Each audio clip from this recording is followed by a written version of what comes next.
രാഹുൽ മാങ്കൂട്ടം വിഷയം. 2026 തിരഞ്ഞെടുപ്പിൽ ഇതൊരു വലിയൊരു പ്രചാരണായുധമായി CPM വീണ്ടും എടുത്ത് ഉപയോഗിക്കുമോ? അദ്ദേഹം ഞങ്ങളെ സംബന്ധിച്ചിടത്തോളം ഹാർഡ് വർക്കിൻ്റെ മുഖമാണ് അദ്ദേഹം.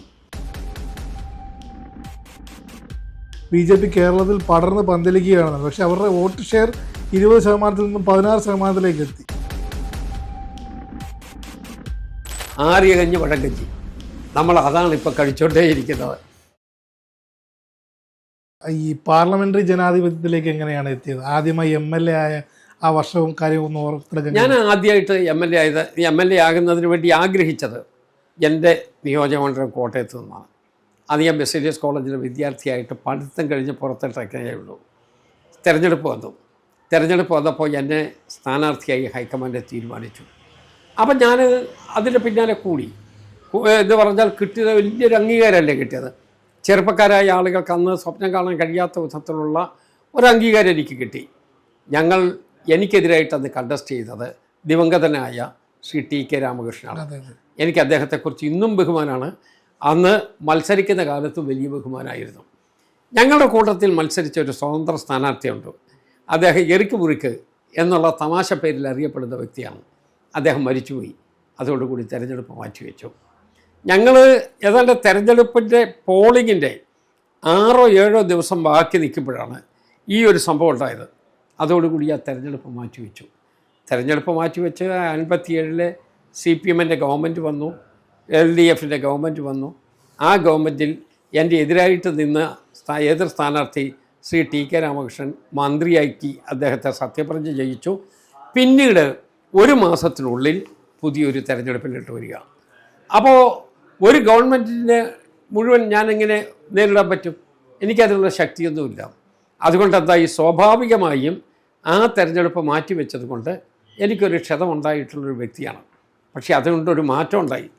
അന്നത്തെ കൊണ്ട് ഗവൺമെൻറ് ഒരു തീരുമാനമെടുത്തു. ഇലക്ഷൻ കമ്മീഷൻ ഇവിടെ ഒരു സ്ഥാനാർത്ഥി മരിച്ചാലും ശരി, അത് അംഗീകൃത ദേശീയ പാർട്ടികളുടെ സ്ഥാനാർത്ഥി അല്ലെന്ന് വരികിൽ അതിൻ്റെ പേരിൽ തെരഞ്ഞെടുപ്പ് കൗണ്ടർമാൻ ചെയ്യേണ്ട കാര്യമില്ല എന്ന് ഇലക്ഷൻ കമ്മീഷൻ തന്നെ തീരുമാനമെടുത്തു. ആ തീരുമാനത്തിനകത്ത് അവർ കോട്ട് ചെയ്തിട്ടുള്ളത് ഈ കോട്ടയം ഇലക്ഷനെക്കുറിച്ച് തന്നെയാണ്. കാരണം ഒരു ജനവിധി ഒരു രൂപത്തിൽ വരേണ്ടതായിരുന്നു. അത് കഴിഞ്ഞ് ജനവിധി വേറെ രൂപത്തിൽ വന്നു. അത് അവർ നോട്ട് ചെയ്തു. ഇനി അത് മാറ്റിവെക്കാൻ സാധ്യമല്ലെന്ന് തീരുമാനിച്ചു. ഇപ്പോൾ അംഗീകൃത രാഷ്ട്രീയ പാർട്ടികളുടെ പ്രതിനിധി ആരെങ്കിലും സ്ഥാനാർത്ഥി ആരെങ്കിലും മരിച്ചു പോയാൽ മാത്രമേ ഇലക്ഷൻ കൗണ്ടർമാൻ ചെയ്യുള്ളൂ. അന്ന് ഏത് സ്വതന്ത്ര സ്ഥാനാർത്ഥി മരിച്ചാലും ഇലക്ഷൻ കൗണ്ടർമാൻ ചെയ്യുന്ന ഒരു കാലഘട്ടം ഉണ്ടായിരുന്നു. അതിനുശേഷം ഞാൻ പിന്നെ അടൂര് സ്ഥാനാർത്ഥിയായി. അടൂര് ഞാൻ നന്നായിട്ട് എനിക്ക് മുന്നോട്ട് പോകാൻ പറ്റി. എനിക്ക് ചെയ്യാവുന്ന രൂപത്തിലെല്ലാം നന്നായിട്ട് വികസന പ്രവർത്തനം ചെയ്തു. ജനങ്ങൾക്ക് വളരെ ഇഷ്ടമായിരുന്നു. ഞാൻ അതുമായിട്ട് നന്നായിട്ട് സഹകരിച്ചാണ് പോയത്. പിന്നീടുണ്ടായ ഒരു പ്രശ്നം, ഇതിവിടെ കോൺസ്റ്റിറ്റ്യുവൻസി ബൈഫർക്കേഷൻ വന്നു. ഞാൻ നിന്ന എക്സിസ്റ്റിംഗ് കോൺസ്റ്റിറ്റ്യുവൻസി പട്ടികജാതി കോൺസ്റ്റിറ്റ്യുവൻസി ആയിപ്പോയി. അപ്പോഴേക്കും എൻ്റെ പാർട്ടി ലീഡർഷിപ്പ് ഇപ്പോൾ പറഞ്ഞു, ഇവിടെ കോട്ടയം തന്നെ ഞാൻ വന്ന് മത്സരിക്കണമെന്ന് പറഞ്ഞു. ഞാനതിന് ശ്രീ AK ആൻ്റണി, ഞാൻ അദ്ദേഹത്തോട് നന്ദി രേഖപ്പെടുത്തുകയാണ്. ശ്രീ ഉമ്മൻചാണ്ടി, അദ്ദേഹത്തോട് ഞാൻ നന്ദി രേഖപ്പെടുത്തുകയാണ്. കാരണം ഞാൻ മടങ്ങി വന്ന് ഇവിടെ മത്സരിക്കണം എന്ന് അവരാണ് തീരുമാനമെടുത്തത്. അവരുടെ തീരുമാനത്തോടൊപ്പം ഞാൻ ചേർന്നു. അവിടെ നിന്ന് പിന്നെ എല്ലാ തെരഞ്ഞെടുപ്പുകളിലും ജനങ്ങളുടെ ഒരു സഹകരണത്തോടു കൂടി മുന്നോട്ട് പോയി. അതാണ് ഞാൻ ചെയ്ത ഒരു പ്രവർത്തനത്തിൻ്റെ വലുപ്പമല്ല, സാഹചര്യങ്ങളുടെ ഗുണം എന്ന് ഞാൻ ഓർമ്മിപ്പിക്കുകയാണ്. അപ്പോൾ ഉമ്മൻചാണ്ടി സാറിനെ പറ്റി പറഞ്ഞു. അപ്പോൾ അതിപ്പോൾ കോട്ടയം തിരുവഞ്ചൂരാണ്, അടുത്ത് പുതുപ്പള്ളിയാണ് സ്ഥലം. അപ്പോൾ സംഘടനാ പ്രവർത്തന രംഗത്തൊക്കെ എല്ലാം ഒരുമിച്ചായിരുന്നു. അദ്ദേഹത്തോടുള്ള ഓർമ്മകൾ ഓർത്തെടുക്കുമ്പോൾ ഇപ്പോഴും ഒരു തീരാനാവല്ലേ? പിന്നെ അദ്ദേഹം ഞങ്ങളെ സംബന്ധിച്ചിടത്തോളം ഹാർഡ് വർക്കിൻ്റെ മുഖമാണ് അദ്ദേഹം. അദ്ദേഹത്തെ പോലെ ഹാർഡ് വർക്ക് ചെയ്യുന്ന ഒരാളിനെ നമുക്ക് കാണാൻ പറ്റില്ല. അദ്ദേഹം സത്യം പറഞ്ഞാൽ മുഖ്യമന്ത്രി ആയിരുന്ന സമയത്ത് അദ്ദേഹത്തിൻ്റെ 2 ഗവൺമെൻറ്റിലും ഞാൻ ഉണ്ടായിരുന്നു. 2004 ഗവൺമെൻറ്റിൽ ഞാൻ വാട്ടർ റിസോഴ്സസിൻ്റെ, വിജിലൻസിൻ്റെ, ഹെൽത്തിൻ്റെ, പാർലമെൻ്ററി അഫയേഴ്സിൻ്റെ ഒക്കെ ചാർജുള്ള മന്ത്രിയായി 2004 ഞാൻ അദ്ദേഹത്തോടൊപ്പം ഉണ്ടായിരുന്നതാണ്. 2011 വന്നപ്പോൾ അദ്ദേഹത്തോടൊപ്പം ഞാൻ ഹോം മിനിസ്റ്ററായിരുന്നു, റവന്യൂ മിനിസ്റ്ററായിരുന്നു. പിന്നെ ആ കാലഘട്ടത്തിലുള്ള പ്രധാനപ്പെട്ട വകുപ്പുകൾ പലതും അദ്ദേഹം എന്നെ ചുമതലപ്പെടുത്തി. ആ പണിയൊക്കെ ഞാൻ കൃത്യമായിട്ട് നിർവഹിക്കുകയും ചെയ്തിട്ടുണ്ട്. എൻ്റെ സാറ്റിസ്ഫാക്ഷൻ്റെയും എൻ്റെ കഴിവിൻ്റെയും വലിപ്പം അനുസരിച്ച് അത് കൃത്യമായിട്ട് ചെയ്തിട്ടുമുണ്ട്. അദ്ദേഹം ഒരു സഹപ്രവർത്തകരോട് ചെയ്യാവുന്ന എല്ലാ വിധത്തിലുള്ള സ്നേഹവും താല്പര്യവും വാത്സല്യവും എനിക്ക് നൽകിയിട്ടുണ്ട്. എവിടെ എനിക്ക് തോന്നുന്നത് എനിക്ക് അഡീഷണലായിട്ട് അദ്ദേഹം തന്ന വകുപ്പുകൾ വലിയ വലുതാണ്. ഒരു ഗവൺമെൻറ് മുന്നോട്ട് പോകുമ്പോൾ ചിലപ്പോൾ അതിനകത്ത് ഡ്രോപ്പ് ഔട്ട്സ് ഉണ്ടാകാം. പക്ഷേ ആ വകുപ്പ് അദ്ദേഹം എന്നെ ചുമതലപ്പെടുത്തിയത് 3 പ്രാവശ്യം അഡീഷണൽ വകുപ്പ് അദ്ദേഹം എനിക്ക് തന്നിട്ടുണ്ട്. ഞാൻ അദ്ദേഹത്തിൻ്റെ പ്രതീക്ഷയ്ക്കൊത്ത് ഇതെല്ലാം പ്രവർത്തിച്ച് മുന്നോട്ട് പോകാൻ ശ്രമിച്ചിട്ടുമുണ്ട്. എനിക്ക് അദ്ദേഹത്തെക്കുറിച്ച് ബഹുമാനവും ആദരവും അതോടൊപ്പം തന്നെ ഒരു വലിയ രൂപത്തിലുള്ള ആദരവും അതാണ് എൻ്റെ മനസ്സിലുള്ളത്. അദ്ദേഹവുമായി ഒരുപാട് അടുത്തിടപഴകിയ ആളാണ്. ഏതെങ്കിലും ഒരു സ്വകാര്യമായിട്ടുള്ള അല്ലെങ്കിൽ മനസ്സിന് ഇപ്പോഴും ഒരു ഓർമ്മയായി നിൽക്കുന്ന ഒരു സന്ദർഭം പ്രേക്ഷകർക്കായി ഒന്ന് എത്രയോ സംഭവങ്ങൾ മനസ്സിൽ ഞാനീ പറഞ്ഞത് തന്നെ എല്ലാം മനസ്സിൽ ഓർമ്മയിരിക്കുന്നതല്ലേ. ഞാനിപ്പോൾ നമ്മൾ ഈ 1 മണിക്കൂറിനുള്ളിൽ വിശദീകരിച്ചതെല്ലാം എൻ്റെ മനസ്സിൻ്റെ ഓർമ്മയിലിരിക്കുന്നതാണ്. ഓർമ്മയിലിരിക്കുന്നത് മാത്രമല്ല, ഞാൻ എളിമത്തത്തോടു കൂടി പെരുമാറുക എന്നുള്ളത് എൻ്റെ ഡ്യൂട്ടിയാണ്. ജനങ്ങളുടെ മുമ്പിൽ ധിക്കാരം കാണിക്കലല്ല ഒരു പൊതുപ്രവർത്തകൻ്റെ ചുമതല. ഒരു പൊതുപ്രവർത്തകൻ ജനങ്ങളുടെ ഒരു പ്രിയ തോഴനായിരിക്കണം, ജനങ്ങളുടെ ദാസനായിരിക്കണം, അവരുടെ താല്പര്യങ്ങൾ പരിരക്ഷിക്കുന്ന വ്യക്തിയായിരിക്കണം. അത് കൃത്യമായി പാലിക്കാൻ ശ്രമിച്ചിട്ടുള്ള ഒരാളാണ് ഞാൻ. എനിക്കതിന് പേഴ്സണലായിട്ടുള്ള കാര്യമുണ്ട്. അതാണ് ഞാൻ പറഞ്ഞത്, ഞാൻ വളർന്നു വന്ന പശ്ചാത്തലം അഹങ്കാരം കാണിച്ചുകൊണ്ടല്ല. ഞാൻ ഇതൊന്ന് ഈ കഠിനമായ പ്രയത്നത്തിലൂടെയും ഈ പരീക്ഷണത്തിലൂടെയും ഒക്കെ മുന്നോട്ട് പോയപ്പോഴും ഞാൻ ആരോടും പരിഭവം പറയാനോ ആരുമായിട്ട് വേദനിപ്പിക്കാനോ പോയിട്ടില്ല. അതെല്ലാം സ്നേഹത്തോടു കൂടിയാണ്. അതുകൊണ്ടാണ് എന്നോടൊപ്പം പഠിച്ചവരും എന്നെ പഠിപ്പിച്ചവരും ആ കാലഘട്ടത്തിൽ ഞാനുമായി നന്നായിട്ട് ഡയറക്റ്റായോ ഇൻഡയറക്റ്റായോ അസോസിയേഷനുള്ള ആളുകൾക്കും എന്നോട് ആ സ്നേഹം ഇന്നുമുണ്ട് എന്നുള്ളത് കണ്ടനുഭവിക്കുന്ന ഒരു വ്യക്തിയാണ് ഞാൻ. അങ്ങയും ലീഡറും തമ്മിലുള്ള ബന്ധം എങ്ങനെയായിരുന്നു?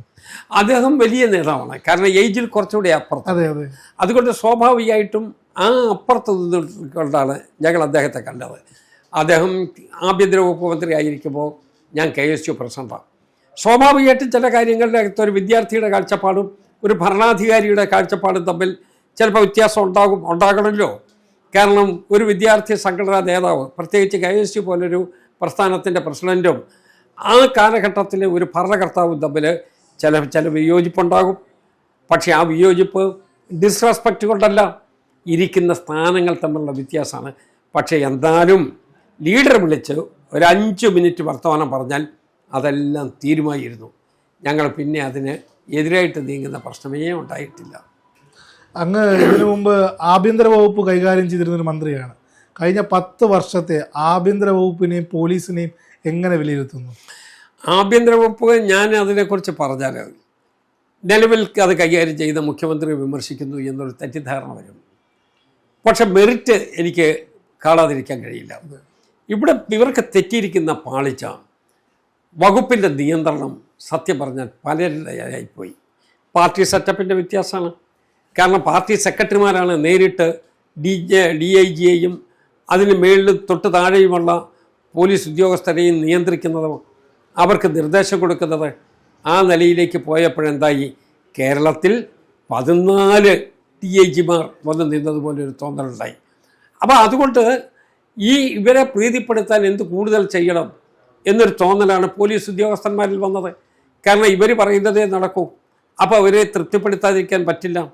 പ്രത്യേകിച്ച് പോലീസ് ഉദ്യോഗം എന്നുള്ളത് റിസ്കി ഗെയിമാണ്, വളരെ റിസ്ക് ഉള്ളതാണ്.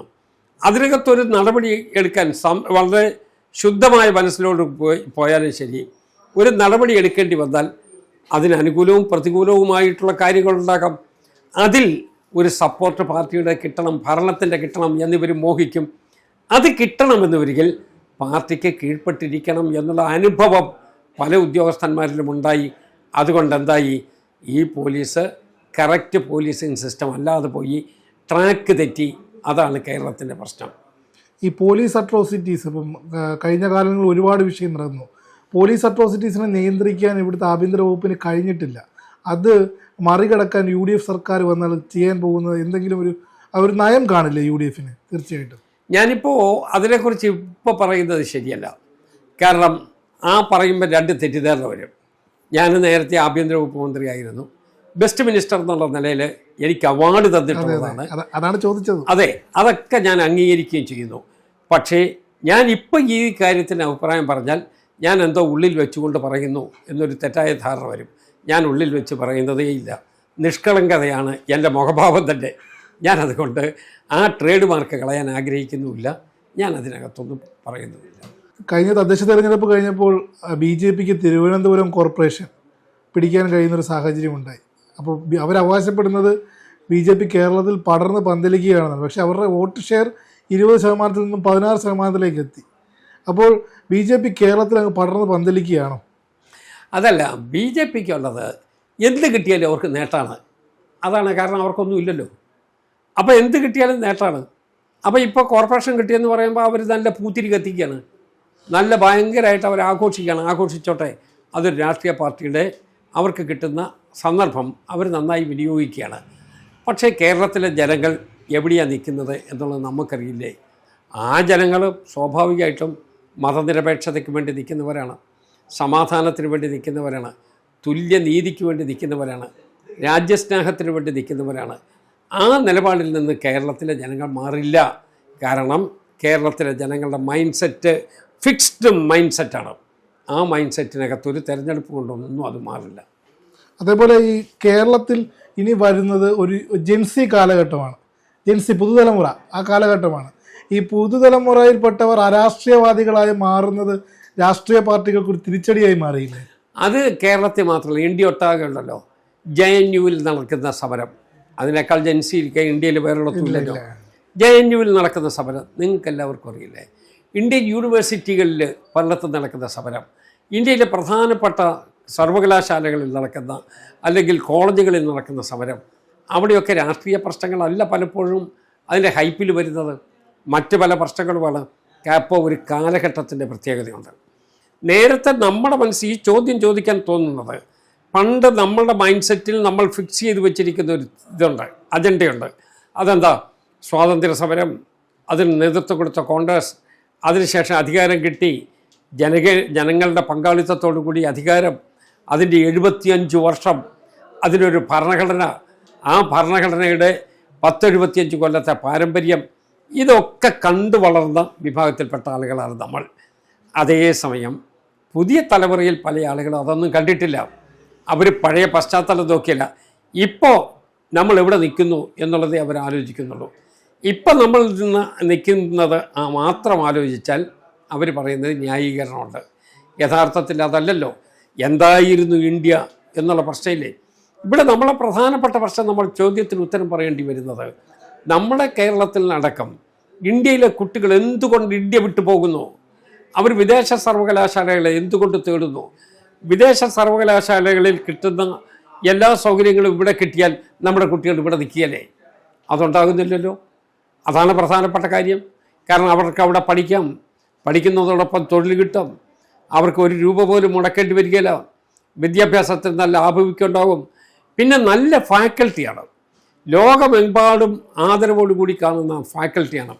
എനിക്കറിയാം, എനിക്ക് നേരിട്ടറിയാവുന്ന ചില കുട്ടികൾ പഠിച്ചുകൊണ്ടിരിക്കുന്ന സർവകലാശാലകളിൽ, ആ സർവകലാശാലകളിൽ പ്രൊഫസറായും വിസിറ്റിംഗ് പ്രൊഫസറായും ക്ലാസ് എടുക്കുന്ന, സത്യം പറഞ്ഞാൽ ഒരു നോബൽ പ്രൈസ് കിട്ടിയിട്ടുള്ള ആളുകളുണ്ട്. അവർ വിദേശ സർവകലാശാലകളിൽ പലയിടത്തും കുട്ടികൾക്ക് ക്ലാസ് എടുക്കുക, ചിലപ്പോൾ ഓൺലൈനിലായിരിക്കാം അല്ലെങ്കിൽ ഡയറക്റ്റായിരിക്കാം. പക്ഷേ നോബൽ സമ്മാനത്തിൻ്റെ വിദഗ്ധർ പോലും ക്ലാസ് എടുക്കുന്ന സർവകലാശാലകളിൽ പഠിക്കുന്ന കുട്ടികളും നമ്മൾ നിൽക്കുന്ന സർവകലാശാലയുടെ ഇപ്പോഴത്തെ സ്ഥിതിയും തമ്മിൽ നമുക്ക് താരതമ്യമുണ്ടോ? അപ്പോൾ അവരിതൊക്കെ കണ്ടു പഠിത്തു. ഇത് പോരാ. കാരണം അവർ ഈ TV-യിലൊക്കെ കണ്ടുകൊണ്ടേ ഇരിക്കല്ലേ, വിരൽത്തുമ്പിൽ അവരുടെ ലോകം അവരുടെ കയ്യിൽ വരികയാണ്. അപ്പോൾ അവർക്കിത് പോരാ പോരാ പോരാന്ന് തോന്നുന്നുണ്ട്. അപ്പോൾ എന്താ? ക്വാളിറ്റി അപ്ഗ്രഡേഷൻ വേണം.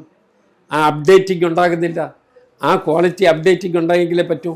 ഇപ്പോൾ ഫിക്സ് ചെയ്ത ഒരു അജണ്ട, അവിടെ പഠിപ്പിച്ചുകൊണ്ടിരിക്കുന്ന ഒരു സിലബസ്, ആ സിലബസ് പഠിപ്പിക്കാൻ സെലക്ട് ചെയ്ത് അത് കുട്ടികളുടെ മുമ്പിൽ വരുമ്പോൾ ഔട്ട്ഡേറ്റഡായി പോകും. 10 കൊല്ലം കഴിയും, അപ്പോഴാണ് ഇവർക്ക് പാഠ്യവിഷയമായിട്ട് വരുന്നത്. 10 കൊല്ലം മുമ്പുള്ള ഒരു തിയറി ഇന്ന് പഠിപ്പിക്കാൻ ശ്രമിച്ചാൽ എങ്ങനെ നിൽക്കും? അവിടെയാണ് നമ്മുടെ വ്യത്യാസം. നമ്മൾ നമുക്ക് കിട്ടുന്നതും നമ്മൾക്ക് കയ്യിലുള്ള ഐറ്റവും വളരെ വ്യത്യാസമാണ്. അതേസമയം ലോകത്തിൻ്റെ പല സർവകലാശാലകളിലും അവർക്ക് അപ്ഡേറ്റ് ചെയ്ത ഇവിടെ സിലബസാണ് പഠിക്കേണ്ടി വരിക. നമുക്കതല്ല. നമ്മൾ പഴയ സിലബസിൻ്റെ ആറിയ കഞ്ഞി വഴങ്കഞ്ഞി അതാണ് ഇപ്പോൾ കഴിച്ചുകൊണ്ടേയിരിക്കുന്നത്. അതുകൊണ്ട് സർവകലാശാലകൾ ഒരു വലിയ മഹത്വമാണ് എന്ന് നമ്മൾ വാദിച്ചാലും ശരി, അനുഭവമുള്ള കുട്ടികൾ അത് ചിലപ്പം പെട്ടെന്ന് അംഗീകരിച്ച് തരികയില്ല. ഈ ഒരു സമയത്ത് കോൺഗ്രസിനെ വല്ലാതെ പിടിച്ചുലച്ച വിഷയമായിരുന്നു രാഹുൽ മാങ്കൂട്ടം വിഷയം. 2026 തിരഞ്ഞെടുപ്പിൽ ഇതൊരു വലിയൊരു പ്രചാരണായുധമായി CPM വീണ്ടും എടുത്ത് ഉപയോഗിക്കുമോ? അതൊക്കെ CPMൻ്റെ ഐറ്റത്തിൽപ്പെട്ടത്. ഞാൻ അതിനെക്കുറിച്ചൊന്നും ഒരു അഭിപ്രായം പറയുന്നില്ല. നമ്മളുടെ പൊളിറ്റിക്കലാണ്. എന്നോട് ചോദിക്കുന്നു തലവേദനയായി മാറുമോ? അതല്ല, നിങ്ങൾ എന്നോട് ചോദിക്കുന്നതും പൊളിറ്റിക്കൽ ക്വസ്റ്റ്യൻസ്. ഇതിങ്ങനെ പറഞ്ഞാൽ അത് വ്യക്തിപരമായതാവും. അപ്പോൾ രാഷ്ട്രീയവും വ്യക്തിപരമായ താല്പര്യം തമ്മിൽ ഞാൻ കൂട്ടിമുട്ടിക്കുന്നില്ല. അതതിൻ്റെ വഴിക്ക് പോട്ടെ. എന്തായാലും ഇത്രയും നേരം നേഷൻ ഫസ്റ്റിനോടൊപ്പം സമയം ചെലവഴിച്ചതിന് വളരെയധികം നന്ദി. Thank you very much.